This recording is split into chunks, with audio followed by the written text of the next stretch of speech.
Mumbai municipal corporation के चुनाव प्रचार में असुद्दीन ओवैसी ने कहा कि मेरा सपना है कि एक दिन भारत में हिजाब पहनने वाली लड़की इस देश का प्रधानमंत्री बने।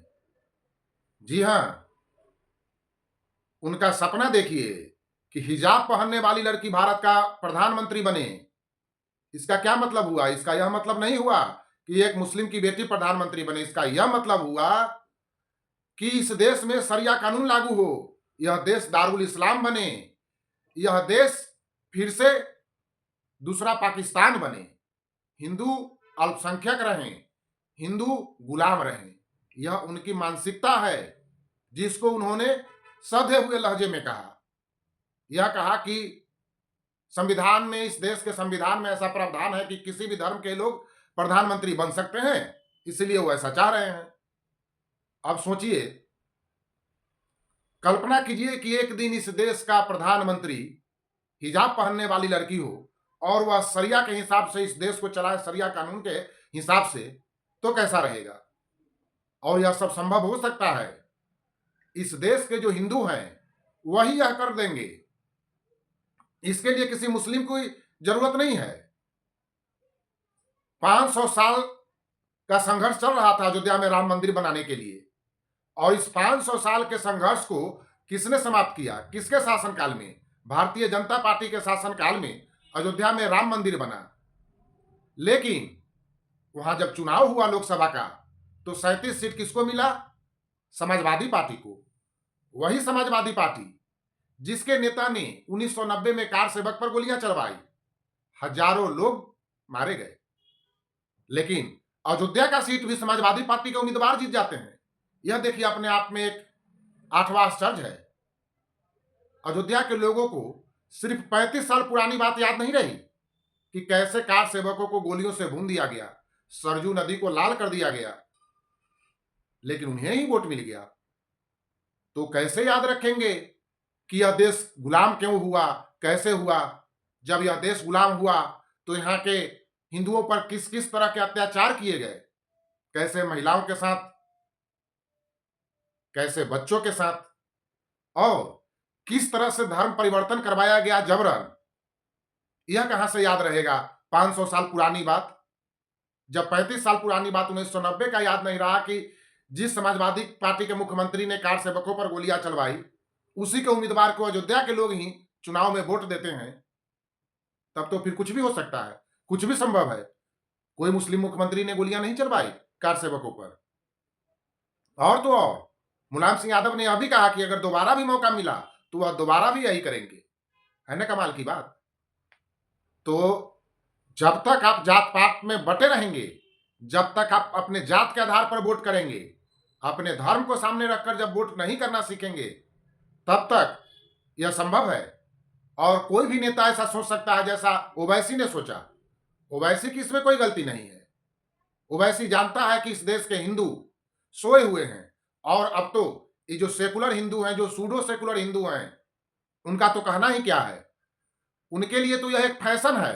हिंदू धर्म का विरोध करना इन सेकुलर हिंदुओं के लिए एक फैशन के अलावा और कुछ नहीं है। उनको लगता है कि हम हिंदू धर्म का विरोध करेंगे तो हम बड़ा एडवांस समझे जाएंगे, बड़ा पढ़ा लिखा समझे जाएंगे। और उनको ऐसा लगता है कि हिंदू धर्म की बात करना, हिंदू धर्म को मानना दकियानुसी कहलाएंगे, हम पुरातनपंथी कहलाएंगे। और हिंदू धर्म का विरोध करेंगे तो हम एडवांस समझे जाएंगे, पढ़े लिखे समझे जाएंगे। हालांकि ये दोगले लोग हैं। इनको हिंदू धर्म में कमी नजर आती है, चलो अच्छी बात है, लेकिन दूसरे धर्म की कमी इनको नजर नहीं आती है। जिस तरह से हिंदू धर्म में इनको कोई कमी नजर आता है और ये बोलते हैं दूसरे धर्म में भी कोई कमी है, उस पर भी बात करते, लेकिन वहां इनकी जुबान पर ताला लग जाता है। इसीलिए ऐसे सेकुलर हिंदुओं को हम दोगले हिंदू कहते हैं। अगर हिंदू धर्म में कमी नजर आती है तो दूसरे धर्म की भी बात करते, वहां जो कमी है उसकी भी बात करते, उसकी बात नहीं करेंगे। दरअसल वोट बैंक की राजनीति के जो ये पैदाइश हैं कि वोट के लिए कुछ भी करेंगे, अपना धर्म बेच देंगे, अपना ईमान बेच देंगे, तो ऐसे लोग से कुछ और उम्मीद की ही नहीं जा सकती। इनसे यही उम्मीद किया जा सकता है कि ये अपने धर्म को बेच देंगे वोट के लिए, और जो इतिहास से सीखना है ये नहीं सीखेंगे। इनको इतिहास से कोई लेना देना नहीं है कि इतिहास में क्या हुआ है, किस तरह का अत्याचार किया गया है हिंदू महिलाओं के साथ, किस तरह से धर्म परिवर्तन जबरन करवाया गया, कितने लोग इसमें कुर्बान हुए। इनको इस बात से कोई मतलब नहीं, इनको इतिहास से कुछ सीखना ही नहीं है, कुछ लेना देना नहीं है। ये आज में जीते हैं, इनको पेट्रोल का दाम कितना है, प्याज का दाम कितना है, इसी बात से मतलब है। देश का क्या होगा, इनके धर्म का क्या होगा, कल इनके बच्चों का भविष्य क्या होगा, इस बात से इनका कोई लेना देना नहीं है। ये आप अगर धर्म की बात करेंगे, हिंदू का अगर कोई धर्म की बात कोई हिंदू करेगा, मंदिर की बात अगर कोई हिंदू करेगा, तब इनको हॉस्पिटल का याद आएगा। लेकिन दूसरे मजहब के लोग अगर अपनी धर्म की बात करेंगे, तो हॉस्पिटल का याद नहीं आएगा। राम मंदिर बनने का बात हुआ तो लोग को हॉस्पिटल का याद आया, लेकिन जब बाबरी मस्जिद था तो इन्होंने नहीं बोला कि बाबरी मस्जिद को हटाकर वहां हॉस्पिटल बना दिया जाए। इसलिए इनको दोगला कहा जाता है। इनका चरित्र इस तरह का है कि इनको और कोई शब्द इनके लिए बना ही नहीं है। राम मंदिर की बात करो तो इनको हॉस्पिटल चाहिए, लेकिन अगर बाबरी मस्जिद की बात हो तब हॉस्पिटल नहीं चाहिए। क्या चरित्र है इनका! और ऐसे चरित्र वाले लोगों से कुछ और उम्मीद नहीं की जा सकती है। इस देश का भविष्य अगर हिंदू बटा रहा है इसी तरह से जात की राजनीति में, तो इस देश का भविष्य बड़ा ही कठिन हो सकता है और कोई बुर्का वाली महिला इस देश का प्रधानमंत्री बन सकती है। यह हो सकता है, यह संभव है। बनने को तो सोनिया गांधी ही बन जाती ना। सोनिया गांधी जो कि क्रिश्चियन है, इटली की नागरिक, अब राजीव गांधी से शादी होने के कई साल बाद तक वह इटली की नागरिक बनी रही और एक क्रिश्चियन महिला होते हुए वह भारत की प्रधानमंत्री बन जाती। लेकिन उसके इटली के कानून ने ही, इटली के संविधान ने ही उसे भारत का प्रधानमंत्री बनने से रोक दिया। इटली के संविधान में यह प्रावधान है कि कोई भी विदेशी आदमी जो इटली का नागरिक बनता है, तो इटली का नागरिक बनने के बाद भी वह किसी संवैधानिक पद पर नहीं जा सकता है, यानी वहां प्रधानमंत्री राष्ट्रपति नहीं बन सकता है।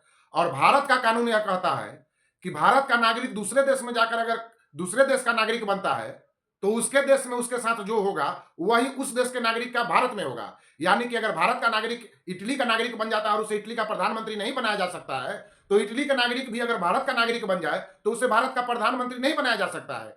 इसी कानून की वजह से सोनिया गांधी भारत का प्रधानमंत्री बनने से वंचित रह गई। नहीं तो एक ईसाई इस देश का प्रधानमंत्री बन जाता, तो एक हिजाब वाली लड़की क्यों नहीं बन सकती है। तो इन दोहरे चरित्र वाले सेकुलर सूडो सेकुलर हिंदुओं से इस देश को बचने की जरूरत है और जात पात से दूर रहने की जरूरत है। जात में अगर बटेंगे तो इस देश का यही अंजाम होगा।